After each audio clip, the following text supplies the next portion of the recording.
President Vladimir Putin of the Russian Federation.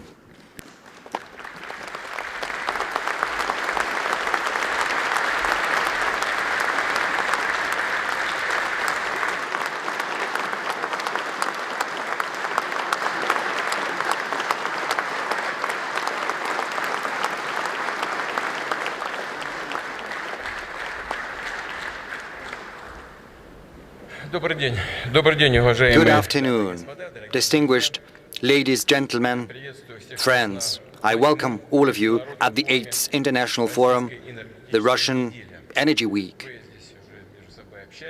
You are already having a discussion amongst yourselves, and you have a chance to familiarize yourselves with the positions of one another. It is hardly likely that I'll tell you something that you're not aware of, but I'll dwell on certain key points. Certainly, we are pleased to host in Moscow the heads of leading world companies, experts from the industry for a substantive, productive dialogue on developing the energy sector. This dialogue is of particular importance amid dynamic, profound shifts in the global market. And this is precisely this stage that our energy and service companies are at, as well as suppliers and consumers of energy resources and whole countries. In the course of my remarks, I will broach certain major trends of the modern energy sector, and I will certainly share our perspective on the challenges facing the global and the Russian energy sector. The first of which being the recalibration of the world energy connectivity. To a large extent, this recalibration is brought about by objective, natural causes. It's just new centers of economic development are popping up and consumption is growing over there. That's it. But we are also witnessing a deliberate dismantling of the world energy architecture, which is brought about by aggressive and rather pushy actions by certain Western elites. As you're aware, under the political pressure, many European countries have given up Russian energy resources. I pointed out before what this might result in for the European and Western countries themselves, for their economic and production capacities. We are witnessing the fallout of such actions in the EU itself. We see diminishing industrial outputs, rising prices, owing to more expensive oil and gas coming from beyond the ocean, as well as a lower competitiveness of the European goods and the European economy as a whole. According to Eurostat, the industrial output in the Eurozone in July this year is 1.2% lower than the average over 2021, and we see a continued slowdown, a continued decrease of industrial output, and the engine of EU growth, namely Germany in July, it decreased by 6.6% as compared to the average 2021 levels. But I'm not talking about the European problems here. I'm talking about the world energy market at large, which is undergoing a reformatting of supply chains, which has an objective character. We see a reorientation of energy logistics to the global south, the dynamically developing countries of the Asia-Pacific, Africa, and Latin America through more reliable routes with new hubs, new ports that take into account both the current and the future needs of the consumers. And these needs are growing year in, year out, just as the world economy is growing. The pace might be different, but still it's in the positive figures. The world oil demand this year is estimated to stand at 105 million barrels per day. That is 1 million more than last year. The main factors driving the growing consumption include the active development of petrochemistry. It's growing at a pace higher than the GDP growth on average, and the transportation, because even though there are plans to give up internal combustion engines, still these plans are deferred, and for many years to come, cars using petrol are still going to be in use. Yes, there are electric engines, but still you need to get electricity because it does not magically appear in the plug in the socket. You still need oil or coal or something else to produce this power, this electricity. Russia still retains the position of one of the leading oil producers, despite the malafide competition mechanisms used against us.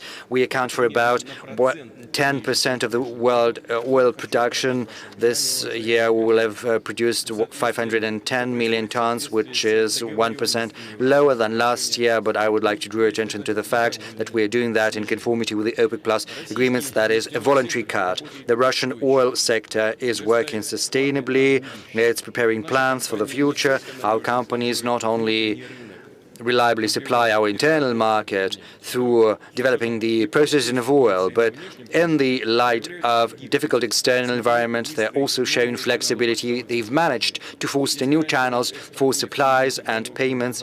In the past, the export of our oil and oil products mostly was oriented towards one single consumer, namely the EU, but right now the geographic range has expanded significantly. As I pointed out before, Russia is continuing its cooperation as part of OPEC Plus based on our mutual interests, our partners, and we are performing our obligations with a view to rebalancing the world oil market, but this is being done not just for the sake of the producer, but also for the sake of the customer.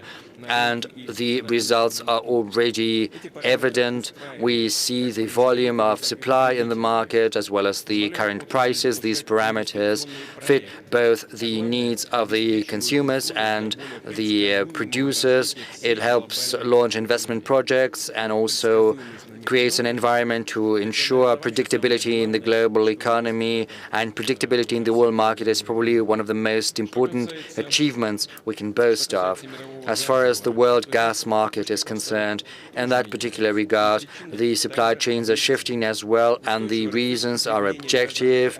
We see a steady increase in gas consumption in the Asia-Pacific and the Middle East and in Latin America, whereas in Europe, the gas demand is still at levels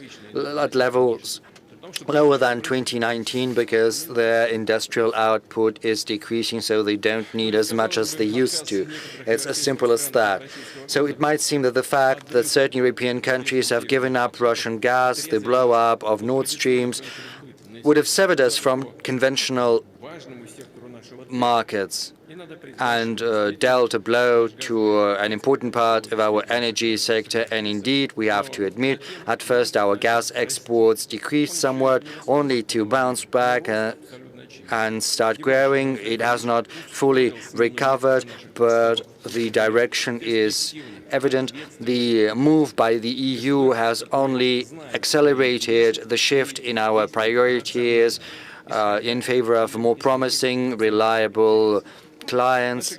Countries know their interests and they act rationally based on those interests. Our gas companies provide these markets with reliable supplies,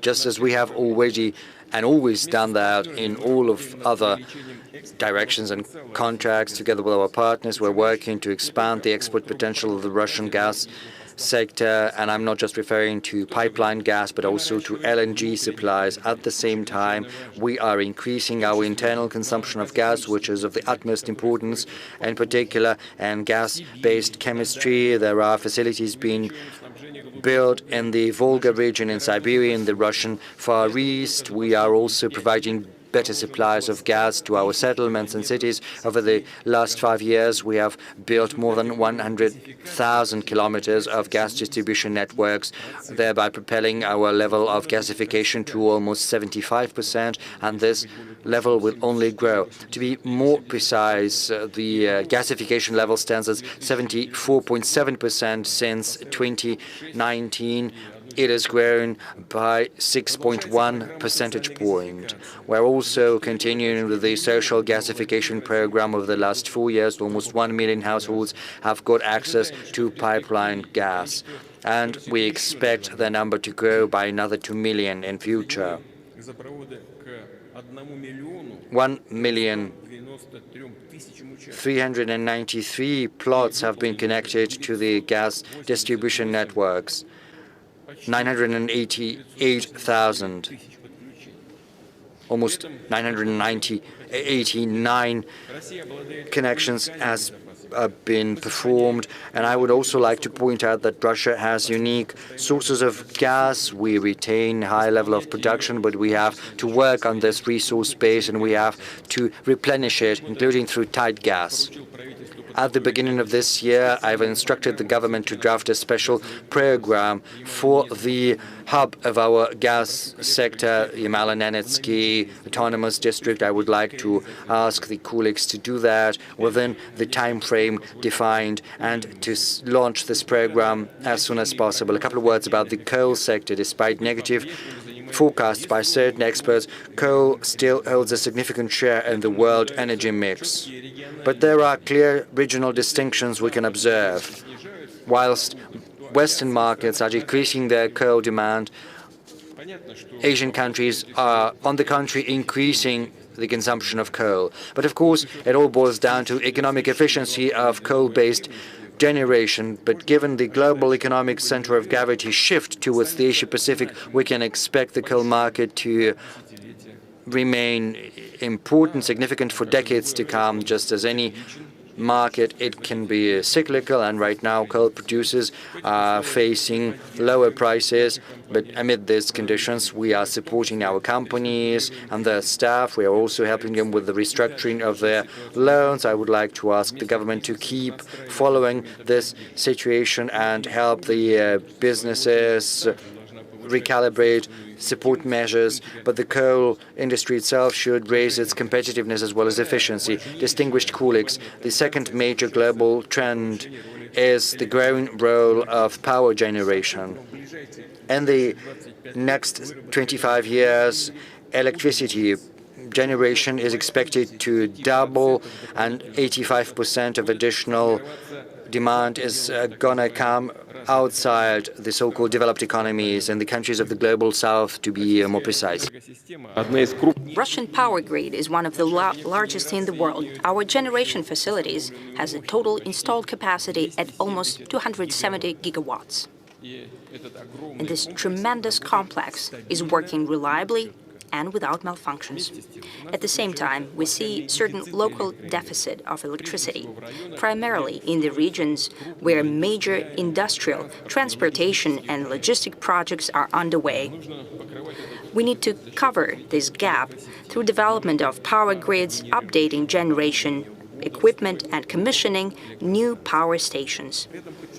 I'd like to highlight that the costs of energy companies should not be automatically transferred into tariffs to be shouldered by consumers. We need more agile solutions, including regulation novelties, managing demand for electricity, and mechanism of investment support in the fuel and energy sector. I expect that the government will provide us with proposals in this regard that we'll discuss during a separate meeting in the nearest future. I'd like to remind you about tasks to develop the retail market of electricity.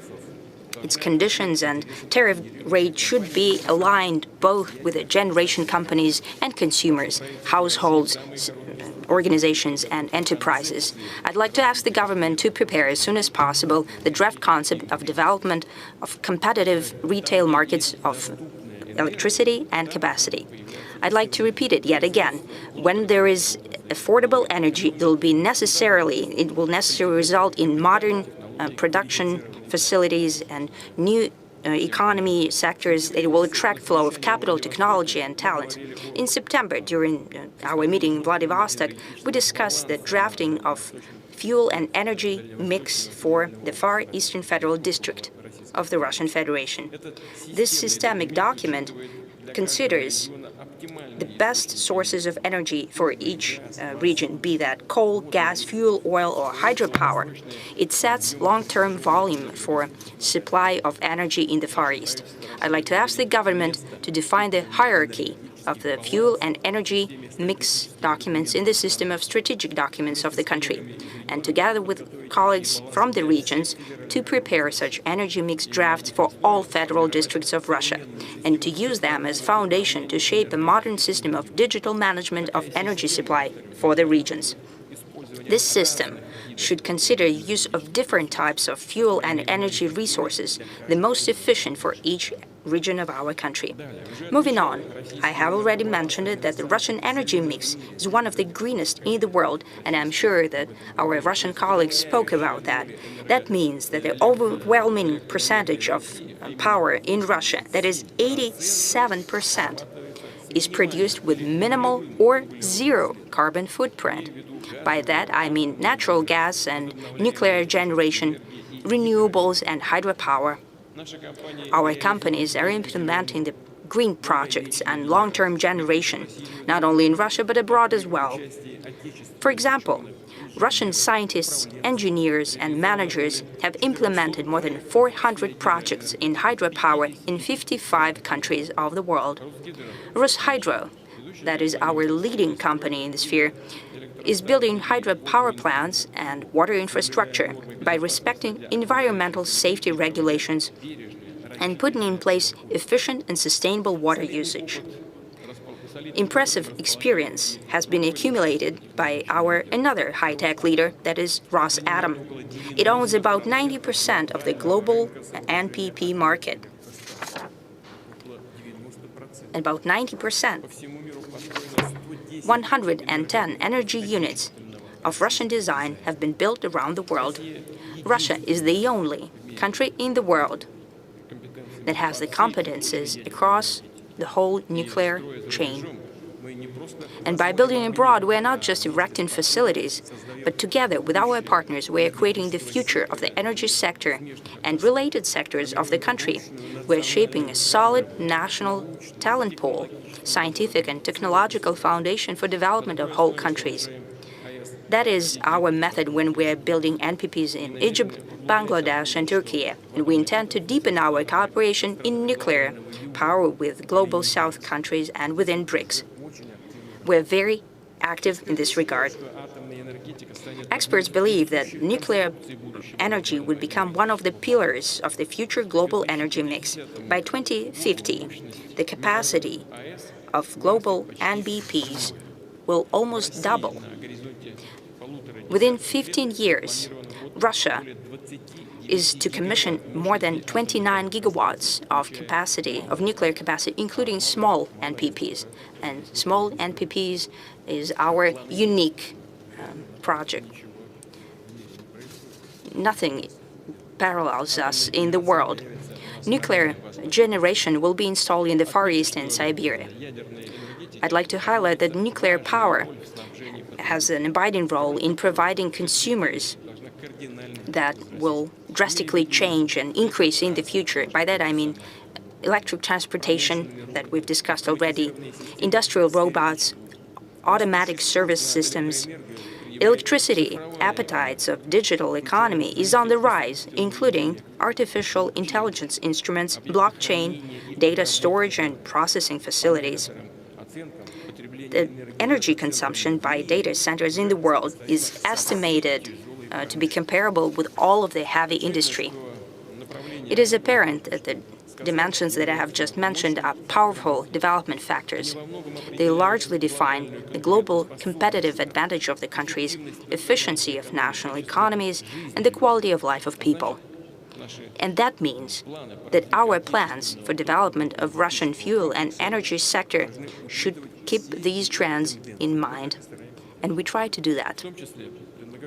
And I suggest that we supply digital economy and data centers specifically through local generation, power plants where resources are used that the specialists are called locked-in resources. That means that it's expensive to transport and it's too far away. Therefore, it's more efficient to use them in situ, that is, in place where they're produced. I'd like to ask the government to work on proposals to such a model and to work on the use of advanced clean coal generation to provide for the needs of digital infrastructure, data centers and processing centers and so on. Such facilities situated in the immediate vicinity of our coal-producing regions means modern jobs and diversification of local economy.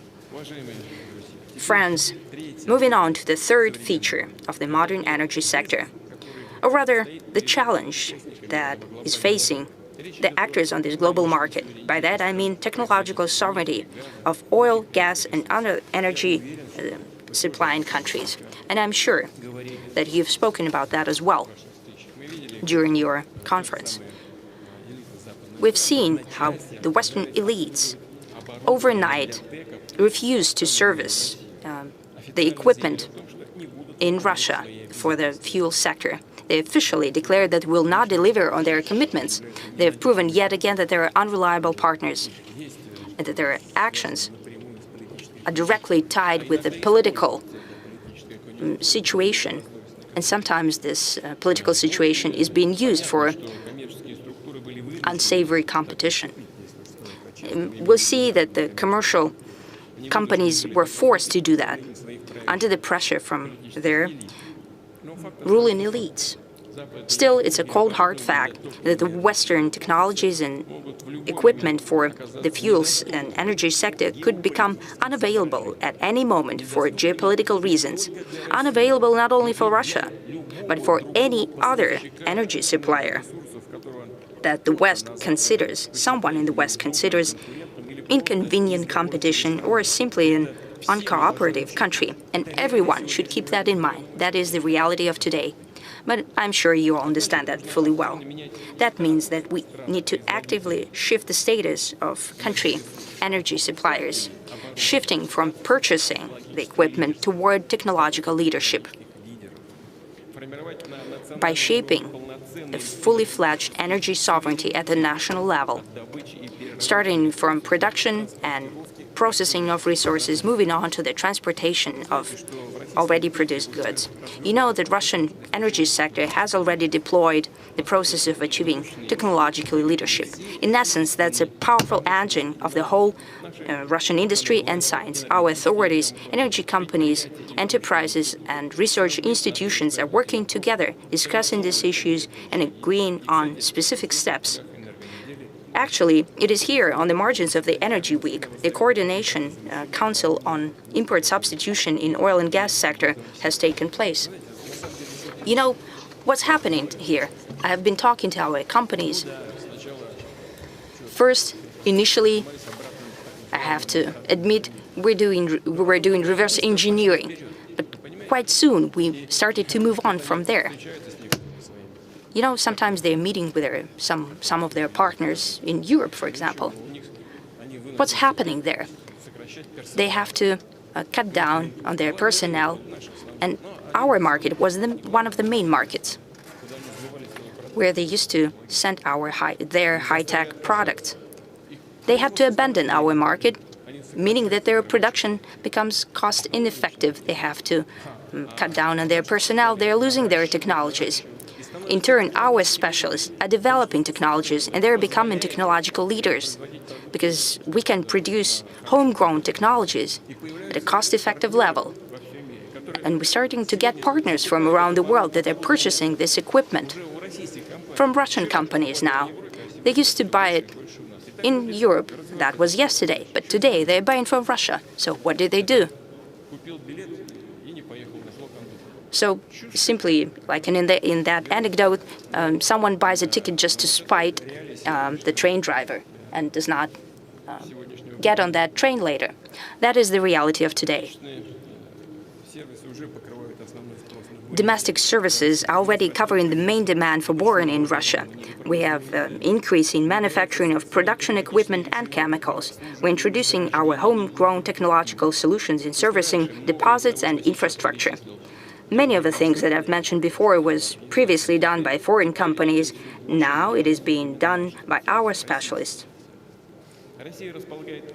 Russia has tremendous engineering potential and serious scientific and practical experience in our fuel and energy sector, which has been time-tested, that they have proven their efficiency in harsh climate and inclement weather. We have competence, experience, and best practices in order to achieve progress even in the most complex sector of energy landscape and to recover tight reserves, which is especially important for the oil industry. And we'll be doing that not only independently, but also together with friendly countries that are fully well aware of the geopolitical risks. Russia is providing comprehensive technological cooperation of energy-producing countries free from sanctions and foreign pressure. A true partnership based on exchange of experience, knowledge, creating industrial alliances, and results of such a partnership will benefit everyone who's taking part in that work. You know, as for equipment, I've just spoken about it. And I was talking about nuclear power. And here, Russia is an absolute leader. We're independent from anyone. Everything done in the nuclear energy is fully implemented in Russia. And that will be the case for all types of energy sectors. In oil and gas equipment, the same will happen. Colleagues, business and expert communities are becoming more vocal in their opinion that the world is entering the era of energy realism. Reckless, and I would say irresponsible, steps of some of the Western elites have resulted in the fact that the priority is given not to the modalities of energy transition on comparison of emission volumes from different types of fuel. An ever more abiding and significant role is being played by the very access to fuel and energy, the grids and pipelines in place, and installed capacity of the energy systems. Amid these conditions, it's especially important to efficiently manage recovery and inventories of resources to ensure technological and environmentally friendly development of the industry in order to saturate domestic market, achieve national development goals, and execute on foreign commitments. We have always done that, and will continue to do it. That is one of our absolute priorities. Understanding all these tasks and challenges, Russia intends to strengthen its position as the global energy leader and to develop partnership relations in order to build a just and sustainable model of global energy in the interest of the future generations. I hope that the convening of the Russian Energy Week will make its own tremendous contribution to this joint work that we're doing together. I'd like to wish to participants and guests of the forum every success and all the best. I'm sure that already a lot of many useful meetings have already taken place, many discussions have taken place. We're only happy that this is happening. It means that the goal, why we're inviting you here to Russia, is being achieved. Thank you. Спасибо большое.